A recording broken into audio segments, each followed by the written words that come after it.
endless war rages here in the Abyss. And this has been your war too. In front of you! No, watch your back! We're surrounded, you mean? Right. You fought for Elysia, for Aion and the Empyrean Lords, against the shadow-cursed Asmodeans of the cold, dark regions beyond the Abyss.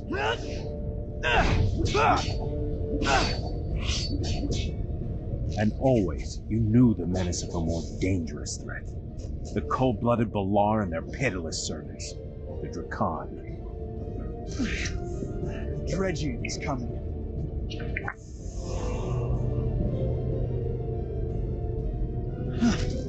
They're here. They once ruled your world. And what they can't rule? For the light! They exterminate. It was not always like this. Aion made one world, and before the Great Cataclysm, all people lived and fought as one people, against the tyranny of the Balar.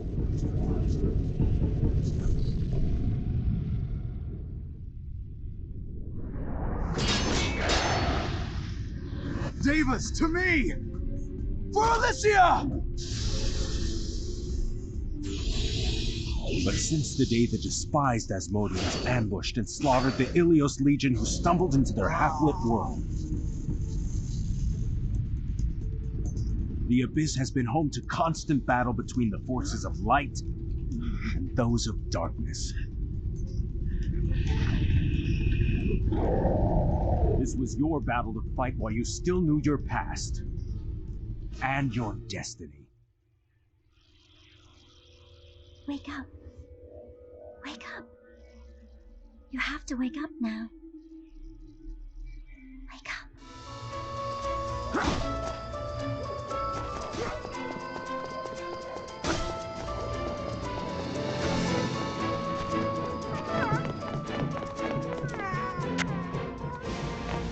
I am but a faithful servant.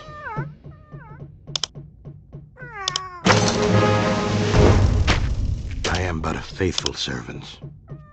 The first book is the Age of Dawn, and the second is the Day of the Storm. Knowledge is the mind's blade. I suggest you sharpen yours.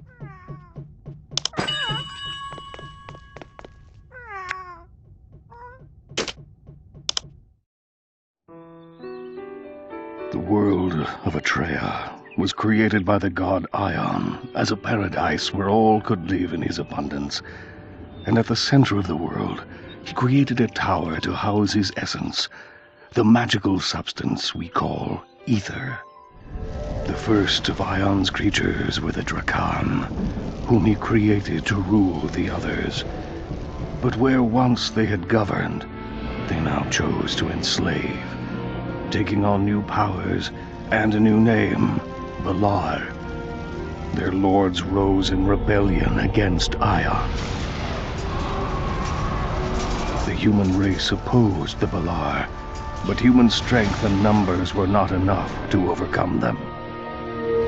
Aion imbued certain humans with ether, 12 Empyrean lords to rule the human race, and a host of immortal winged devas. But to prevail against such a foe was no easy task, even for these great warriors, and so the war continued for 1,000 years. Israfel, an Empyrean lord, wanted to propose peace to the dragon lords of the Balar. Many disagreed with him, and there were heated debates in the lords' councils, but when Lady Ariel joined in solidarity, many others followed. They lowered the etheric field that protected them from attack, and the Balar delegation arrived at the tower. In an instant, tragedy struck. Lord Vritra fell. Panic gripped the assembly. Who had attacked first? No one could say. All thoughts of peace abandoned, the war began anew as Lord Phrygian launched a bolt of fire toward Aion's tower. Without the protection of the etheric field, the tower broke apart under the Balar attack, Knowing the danger to humanity and the world, Lady Seal and Lord Israfel rushed to reset the field. Sacrificing themselves, they averted the complete destruction of Atreya, but not in time to prevent a cataclysm that shattered the world into pieces. And so the stage was set for another war that would rule the lives of Devas and humans for centuries to come.